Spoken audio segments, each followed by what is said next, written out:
ఓం శ్రీ మాత్రే నమః. అందరికీ నమస్కారం అండి. వృషభ రాశి వారికి మే నెల 9వ తేదీ వీరికి సాయంత్రానికి ఒక వార్త అండి. ఆ వార్త ఏ విధంగా రాబోతుంది అనే విషయాలన్నీ తెలుసుకుందాం. శ్రీ నిదానంపాటి లక్ష్మీ అమ్మవారి జ్యోతిష్యాలయం గురువు గారు రామరాజు గారు ప్రేమ సమస్యలు, పెళ్లి సమస్యలు, భార్యాభర్తల సమస్యలు, అత్తకోడల సమస్యలు, హస్తగాదాలు, అప్పుల బాధలు, ఇలా ఏ సమస్యలకైనా ఈ గురువు గారు అన్ని విషయాలు ఫోన్లోనే చెప్తారండి. ఈ గురువు గారి ఫోన్ నెంబర్ వచ్చేసి 9963017014 అండి.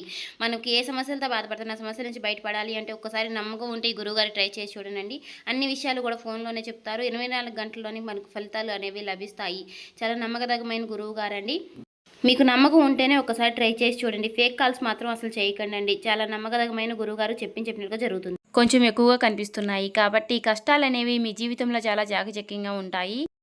ఆ కష్టానికి తగినటువంటి జీవితాన్ని చాలా సున్నితంగా అంటే సంపూర్ణంగా మార్చుకునే విధంగా మనం చాలా అనేది మన జీవితంలో అంటే మన జీవితం అనేది మన చేతుల్లోనే ఉంటుందని చెప్పుకోవాలి. ఈ విధంగా మీకు మీరుగా కష్టాలని జయించటంలో అద్భుతమైనటువంటి జీవితాన్ని మీకు ఇష్టమైనటువంటి రీతిగా మలుపుకోవడానికి మీకు మీరే పెట్టింది పేరుగా చెప్పుకోవచ్చు. ఎందుకంటే మీ జీవితం అనేది మీ చేతుల్లోనే ఉంటుంది. అయితే మీ జీవితంలో ఇప్పటి వరకు మీరు గొప్ప సంతోషాన్ని మీరు చూడకపోయినా సరే నీతి నిజాయితీతో ప్రతి ఒక్కరి హృదయాలను కూడా మీరు గెలుచుకుంటూ వస్తున్నారు. ఒక్క మాటలో చెప్పాలంటే నీతి నిజాయితీకి ఎక్కువ ప్రాధాన్యతనిస్తూ ఉంటారు. డబ్బుకు ఇచ్చే వాల్యూని మీరు నీతి నిజాయితీకి ఇస్తూ ఉంటారని చెప్పుకోవాలి. ఎక్కడా కూడా అనవసరమైనటువంటి గొడవలకు కానీ అనవసరమైనటువంటి నిందారోపణలకు కానీ పూర్తిగా మీరు వాటన్నిటికీ దూరంగా ఉంటారని చెప్పుకోవాలి. కోపం ఎక్కువగా ఉన్నప్పటికీ కూడా మీరు సమయానికి తగ్గట్టుగా ఆ కోపాన్ని మలుచుకునే విధంగా ఉంటారని చెప్పుకోవాలి. అయితే మీ మీ మనసుని మీరు మీకు నచ్చిన విధంగా ఎప్పుడూ కూడా కంట్రోల్లో పెట్టుకుంటారు. ఈ రాశి వారు చాలా తెలివిగా ఉంటారు. అయితే ఎదుటివారికి ప్రాణం ఇచ్చేటంత ఎక్కువ మనస్తత్వం మంచి మనస్తత్వాన్ని కలిగి ఉంటారు. కానీ మీ విషయంలోకి వచ్చేసరికి మీకు ఎక్కువ మంది చాలా నమ్మక ద్రోహం అనేది చేస్తూ ఉంటారు. చాలామంది వ్యక్తులు మీకు చాలా వెన్నుపోటు పొడుస్తున్నారు. గత కొంతకాలంగా చెప్పాలంటే మిమ్మల్ని మీరు బాగా నమ్మినటువంటి వ్యక్తులే మిమ్మల్ని వెన్నుపోటు పొడవాలని చూస్తున్నారు. కానీ మీరు మీ గౌరవాన్ని మీ ఆత్మ గౌరవాన్ని మీరు ఎక్కడా కూడా వదిలిపెట్టుకోరు. మీకు తిరిగి భగవంతుడు అంతకంటే మీకు ఎక్కువ మంచి మనస్తత్వాన్ని అంటే ఎక్కువ బంధాన్ని ఎక్కువ ప్రాధాన్యతని కలిగిస్తూ ఉంటాడండి.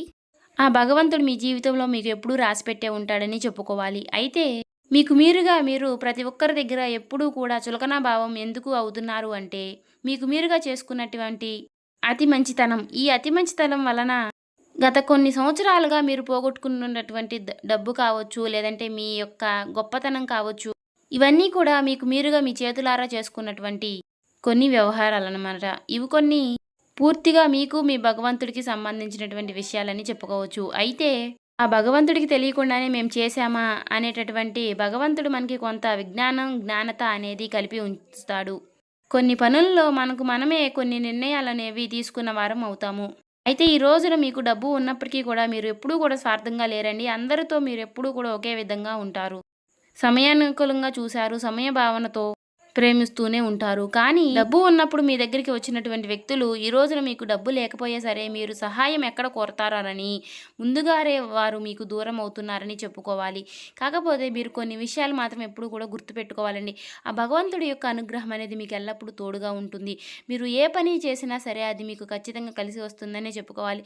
కాకపోతే మీరు చేస్తున్నటువంటి కొన్ని తప్పుల వలన ఆ లక్ష్మీదేవి యొక్క అనుగ్రహం అనేది మీకు కొంతకాలం దూరం అవుతూ ఉంటుంది. ఆ భగవంతుడిని మీరు ఎంతైతే నమ్మారో అంతగా మీకు ఆ భగవంతుడు చేతి సహాయం అనేది చేస్తూ ఉంటాడు. మీరు అడిగిన ప్రతిసారి మీకు ఏదో ఒక రూపంలో భగవంతుడు మీకు సహాయాన్ని అందిస్తూనే ఉన్నాడు. అయితే ఈ స్వార్థపూరిత ప్రపంచంలో మీరు నిజాయితీగా బతకడం అనేది మీరు చేసినటువంటి ఏకైక పాపంగా చెప్పుకోవచ్చు. మీ ఇంట్లో వారే మిమ్మల్ని అర్థం చేసుకోవడం లేదు. ఇక మీ బంధువులు మీ పైన లేనిపోని నిందలు వేస్తూ ఉన్నారు. ఇక మీరు ఎవరికైనా సహాయం చేస్తేనే ఆ సహాయం పొందిన వారే మీ గురించి చాలా చెడుగా మాట్లాడుతూ ఉన్నారు. ఇది అంతా వింటుంటే నిజంగానే మీ గుండె బరువెక్కిపోయినట్లుగా ఉంటుంది కదా. ఇవన్నీ కూడా గత కొన్ని సంవత్సరాలుగా మీ జీవితంలో జరుగుతున్నటువంటి కొన్ని విషయాలుగా చెప్పుకోవచ్చు. అయితే మీరు చెప్పిన విషయాలన్నీ కూడా అక్షరాలా నిజమని మీ మనసుకు మాత్రం అనిపిస్తే ఇది నిజమే అని అనుకుని మీ బాధను పంచుకుని ఎన్నో రాత్రులు పగళ్ళు మీరు ఎవరికీ కనిపించకుండా మీ మనసులో మీరే చాలా కాలం నుంచి బాధపడుతున్నారు. నాకే ఎందుకు ఇలా జరుగుతుంది భగవంతుడా, నేను ఎవరికి ఏం ద్రోహం చేయలేదే, 10 మందికి నేను పెట్టిన దాన్నే కానీ ఎవరిది నేను తీసుకు తిన్నదాన్ని కాదు అనే విధంగా మీరు ఆలోచిస్తూ ఉంటారు. నాకు చెడు అంటే నాకు చెడు చేసిన వారు కూడా బాగుండాలి అనుకున్నాను. నా కర్మ ఎందుకు ఇలా కాలిపోతుంది అని అనుకున్నాను కానీ, ఇలా అని భగవంతుడిని మీరు ఎన్నో సార్లు అడిగి మీరు భగవంతుడితో గొడవ పడ్డారు. కానీ, ఆ భగవంతుడు మనకి ఎప్పుడూ కూడా మంచి చేయలేదు. ఎందుకు ఇలా మౌనంగా ఉన్నాడు అని అనుకున్నారు కదా! భగవంతుడు ఎప్పుడూ కూడా మౌనంగా లేడండి. మీ సహనాన్ని చాలా కాలం నుంచి పరీక్షిస్తూ ఉన్నాడు. సమయం అనేది ముగిసిపోయింది. జ్యోతిష శాస్త్ర గ్రహణాల ప్రకారం మీ జీవితంలో ఒక అద్భుతానికి శ్రీకారం అనేది చుట్టబోతోంది. ప్రతిరోజు, ప్రతి సంవత్సరము కూడా ఒకేలాగా ఉండదు కదండీ! మీరు గమనించిన విషయం ఏమిటి అంటే, ఒకరోజు చాలా సంతోషంగా ఉంటాము. ఒకరోజు తెలియనటువంటి చాలా చికాకులు ఎదురవుతూ ఉంటాయి. ఇలా ఏంటంటే, ఈ రోజున మీకు శని భగవానుడు, అలాగే చంద్రుడు, అలాగే ఈ రోజున మీకు బుజుడు, ఇలాగ ఈ 3 గ్రహాలు కూడా మీ జీవితం పైన అద్భుతమైనటువంటి శుభదృష్టిని ప్రహరించబోతున్నాయి. ముఖ్యంగా రాబోయేటటువంటి 48 గంటల్లో ఆకాశంలో జరగబోయేటటువంటి అరుదైనటువంటి గ్రహాల కలయిక వల్ల మీకు ఒక మంచి స్వర్ణ యుగాన్ని తీసుకురాబోతుందని చెప్పుకోవాలి. అయితే ఈ 48 గంటల్లో మీ శరీరంలో, మీ చుట్టూ ఉన్నటువంటి వాతావరణంలో కొన్ని మార్పులనేవి మీరు తప్పకుండా గమనించబోయే సూచనలు కూడా కనిపిస్తూనే ఉన్నాయి. ఒక తెలియనటువంటి ప్రశాంతత, ఇన్నాళ్ళు మీ కళ్ళ మీద ఉన్నటువంటి మీ సమస్యలు, బాధలు అన్నీ కూడా తొలగిపోయి మీకు మంచి రోజులనేవి రాబోతున్నాయనే చెప్పుకోవాలి. అంటే మీ కళ్ళ ముందు ఉన్నటువంటి ఒక చీకటి పొర అనేది తొలగిపోయి మీ కళ్ళ ముందు ఒక కాంతి వరం అనేది కలగబోతుందని చెప్పుకోవాలి. అయితే మీరు చేసినటువంటి ప్రతి మంచి పని కూడా ఇన్నాళ్ళ నుంచి ఎక్కడో దాగి ఉంది అని మీరు అనుకున్నారు. అయితే ఇప్పుడు ఆ పుణ్యఫలమంతా కూడా భగవంతుడు మీకు వడ్డీతో సహా తిరిగి ఇవ్వబోతున్నాడనే చెప్పుకోవచ్చు. అయితే మీరు ఖచ్చితంగా ఒక విషయాన్ని మాత్రం గుర్తుపెట్టుకోవాలండి. ఈ సమయంలో మీకు మీ మనసులో ఎలాంటి నెగటివిటీ అంటే ఎలాంటి నెగెటివ్ ఆలోచనలు అనేవి రాకుండా ఉండాలి. ఎందుకంటే మీకు నెగటివిటీ అనేది ఎప్పుడు వస్తుందో అప్పుడు పాజిటివిటీ అనేది తొలగిపోతూ ఉండటం వల్ల ఆ భగవంతుడి పైన మీకు ఎప్పుడూ చెడు దృష్టే ఉంటుంది. కాబట్టి అలాంటి నెగటివిటీ అనేది మీ మనసులోకి రాకూడదు. ముఖ్యంగా రేపు అలాగే ఎల్లుండు ఈ 2 రోజులు మాత్రం మీరు చాలా మనసు అనేది మంచి ఆలోచనలతో కలిగి ఉండటం వలన మీకు చాలా అన్ని మంచి శుభ ఫలితాలే కలుగుతాయని చెప్పుకోవాలి. ఎవరైతే మిమ్మల్ని చాలా మోసం చేశారో వారిని ఖచ్చితంగా మీరు క్షమించి వదిలేయండి. ఎందుకంటే దారిని పోతుంటే కుక్కలు ఎలా మురుగుతాయో అలాగే జీవితంలో ఎవరికైనా సరే, ఏ మనిషికైనా సరే అలాంటి వ్యక్తులు, చెడు చేసే వ్యక్తులు చాలామంది ఉంటూనే ఉంటారు. కాబట్టి అలాంటి వాళ్ళని ఎప్పుడూ కూడా మనం క్షమించి వదిలేసే మనస్తత్వాన్ని కలిగి ఉంటేనే మనకి ఎప్పుడూ దేవుడి యొక్క అనుగ్రహం అనేది మనకి కలిగి ఉంటుంది. వారి కర్మకి వారినే వదిలిపెట్టండి. శిక్ష వేయడానికి భగవంతుడు ఎప్పుడూ ఉంటాడు అని ఒక్కటి మాట మాత్రం మీరు గుర్తుపెట్టుకోండి. మీరు చేయవలసింది వల్ల ఆ భగవంతుని అనేది నమ్మటమే. అలాగే ఈ రోజున మీరు చేసుకోవాల్సినటువంటి చిన్నపాటి దైవారాధన, దీపారాధన అనేవి కూడా తెలుసుకుందామండి ఈరోజు ఈ వీడియోలో. విధి విధానాలు, పరిహారాలన్నీ కూడా క్లియర్‌గా తెలుసుకుని అలా గనక మీరు పాటించినట్లయితే రేపటి రోజున మీకు చెడు శక్తులు అనేవి దూరమవుతాయి. మీరు మంచి ఫలితాలనేవి ఎదుర్కొంటారు. ఇక ఈ 2 రోజుల్లో మీకు ఉద్యోగంలో, వ్యాపారంలో సానుకూలమైనటువంటి ఫలితాలనైతే పొందుకుంటారండి. అంతేకాకుండా ఈ రోజున మీరు ఎప్పుడూ చూడనటువంటి ఒక నూతన ఉత్తేజాన్ని మీ జీవితంలో మీరు చూడబోతున్నారు.